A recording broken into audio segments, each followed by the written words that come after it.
श्री स्वामी समर्थ प्रकट दिन. उजळला गुलाल वाजवणारे नगारे त्रैलोक्याचे स्वामी आज धर्तीवर आले.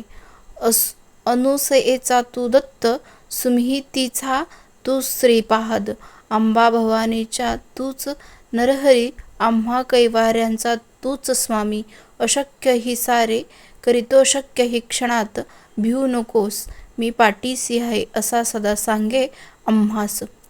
स्वामी समर्थ स्वामीच्या प्रकट दिनाविषयी खरी हकीकत. स्वामी समर्थ महाराज कधी आले, कोठून आले, ते कोणी होते याबद्दल कोणालाच काही माहिती नाही. पण स्वामीसूत नावाचे त्याचे एक अतिशय महान भक्त होऊन गेले. त्यांना स्वामी समर्थ आपला मुलगा मानायचे. त्यांच्या अनुभवावरून आपल्याला समजलेच की स्वामी कसे प्रकटले. तर स्वामीच्या प्रकटण्याचा हकीकत अशी शेकडो वर्षापूर्वी एक पंजाब प्रांतात हस्तिनापूरपासून 12 कोस जवळपास 24 किमी म्हणजे 24 किलोमीटर अंतरावर छेलीखेडा नावाचा गाव होता.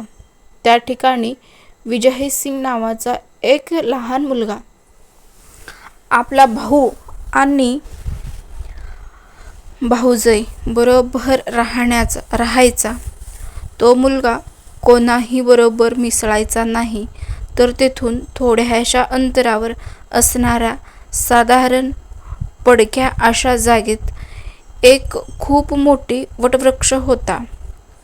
त्यात एका छोट्याशा दिवळी होती आणि त्यात एक छोटी गणपतीची मूर्ती होती. तर तो विजयसिंग खूप खिशात गोट्या भरून तेथे जायचा आणि त्या गणपतीबरोबर खेळायचा.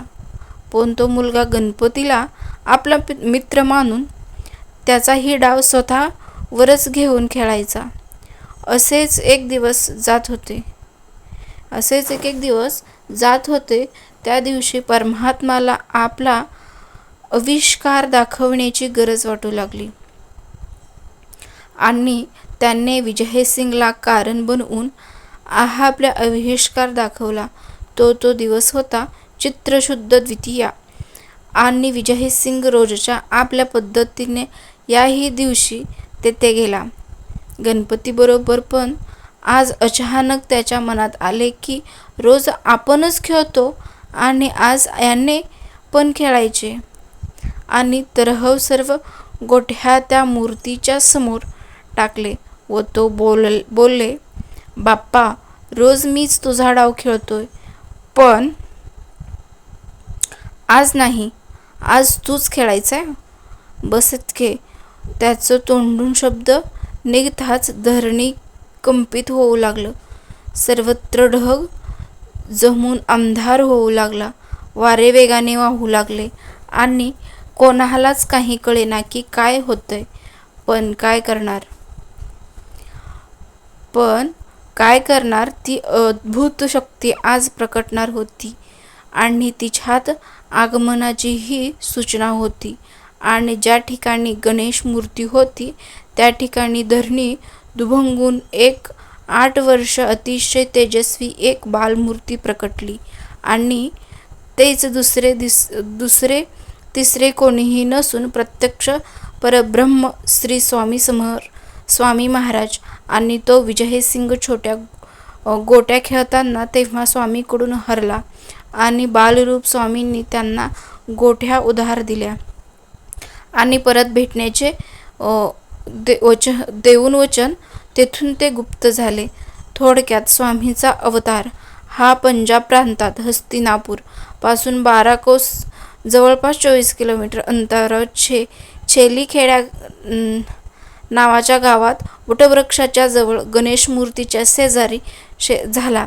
आत्ता शंका ही उपस्थित होईल की ही गोष्ट कशी काय कळाली. पण या गोष्टीचा उलगड असा झाला. कोकणातील हरिभाऊ म्हणजे स्वामीसूत हे अक्कलकोटला आले होते आपल्या ऐहिक इच्छापूर्तीसाठी. तेव्हा ते तेथे काही दिवस वास्तवाला होते आणि एक दिवस स्वामींना त्यांना जवळ बोलावले, मांडीवर घेतले, सांगितले की आजपासून तू माझा सूत झालास. सर्व घरदार सोडून दे आणि दर्या किनारा माझी ध्वज उभी कर.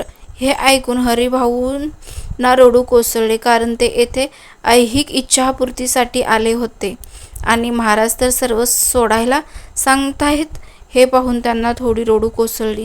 तेव्हा स्वामी त्याला म्हणाले की रडतोयस काय?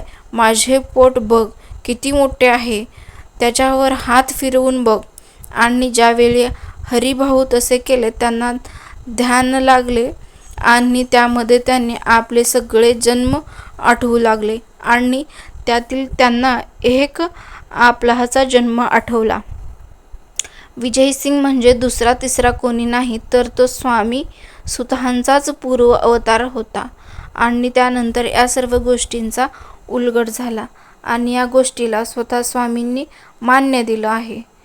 ती पुढीलप्रमाणे स्वामी प्रकट दिनाचा उत्सव स्वामी सूत महाराजांनी सुरू केला आहे. ज्यावेळी स्वामी सूत महाराज हा उत्सव अक्कलकोटमध्ये करत होते तेव्हा भुजंगसारख्या भक्तांनी स्वामींना प्रश्न विचारला, स्वामी सूत हे काय करत आहात?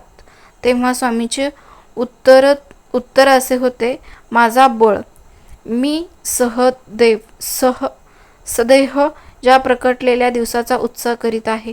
नाना रेखा नावाचे अहमदनगरचे स्वामी भक्त हे होते. स्वामी सुतांच्या सांगण्यावरून अक्कलकोटला आले होते तर ते पिंगला ज्योतिष विद्येत पारंगत होते. स्वामींनी त्यांना आज्ञा केली की माझी कुंडली बनव. तेव्हा त्यांनी खूप आनंद झाला आणि त्यांना लगेच कुंडली बनवायचं काम सुरू केलं आणि काही दिवसातच कुंडली बनली आणि त्यातील स्वामी प्रकटाचा